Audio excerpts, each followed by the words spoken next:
Hello बच्चों, let's start the question. Question here is based on assertion and the reason. Assertion का statement दिया गया है anabolic pathways leads to the release of energy. तो बोला जा रहा है कि जो anabolic pathway है उसमें रिलीज होता है एनर्जी का. सेकेंड स्टेटमेंट में बोला जा रहा है कि जो anabolic pathway है वो कॉम्प्लेक्स स्ट्रक्चर को फॉर्म करता है from a simpler structure. Options अगर देखेंगे तो दिया गया है both assertion and reason are true. Reason is the correct explanation of assertion. Then हमारे पास यहाँ पे है both assertion and reason are true but reason is not the correct explanation of assertion.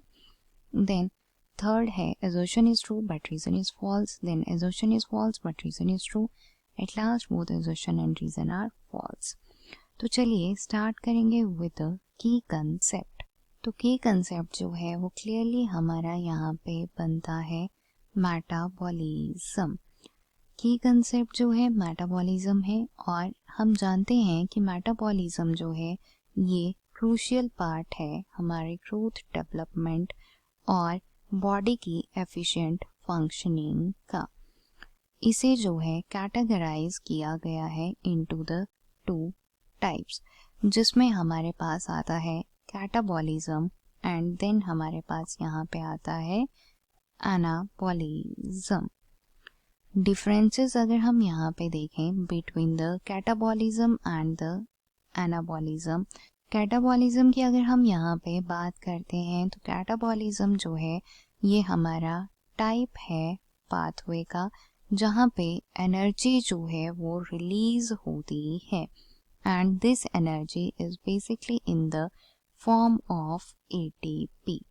अब ये जो एनर्जी है इसे यूज किया जाएगा to break the large molecules into the smaller ones. Let me write over here. larger molecules को smaller molecules में convert करने के लिए हम जो है इस एनर्जी को यहाँ पे यूज करेंगे. इसी मैनर में अगर हम यहाँ पे बात करते हैं अबाउट द एनाबॉलिज्म, तो एनाबॉलिज्म जो है ये हमारा टाइप है पाथवे का जहाँ पे एनर्जी की रिक्वायरमेंट होती है ताकि उस एनर्जी को जो है which is in the form of ATP again, इस एनर्जी को जो है यूज किया जाए to build the large molecules from the smaller ones. तो बेसिक डिफरेंस इसमें हमें यहाँ पे देखने को मिल रहा है कि कैटाबॉलिज्म में लार्ज मॉलिक्यूल्स जो हैं स्मॉलर मॉलिक्यूल्स में कन्वर्ट होंगे और इसमें जो है हमारे स्मॉलर मॉलिक्यूल्स से बिल्डअप होंगे लार्ज मॉलिक्यूल्स. मीन्स यहाँ पे हमारी बायोसिंथेसिस हो रही है.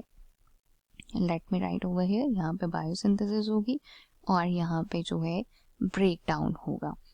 तो स्टेटमेंट देखेंगे. फर्स्ट स्टेटमेंट में जैसे कि आप देख सकते हैं दिया गया है anabolic pathway leads to the release of energy.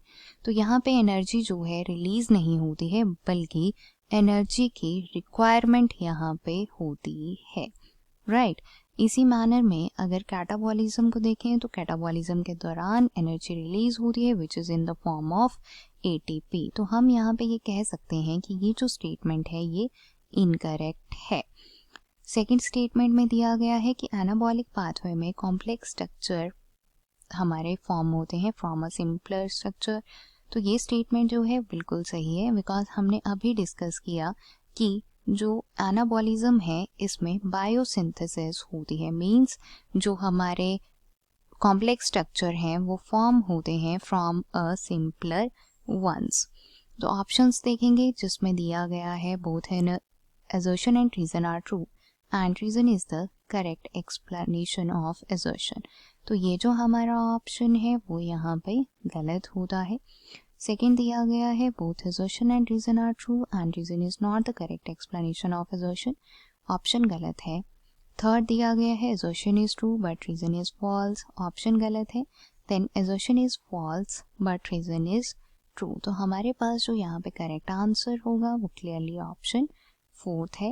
Last दिया गया है both assertion and reason are false. Again ये जो हमारा ऑप्शन है वो यहाँ पे गलत होता है. I hope you understood it well. Best of luck.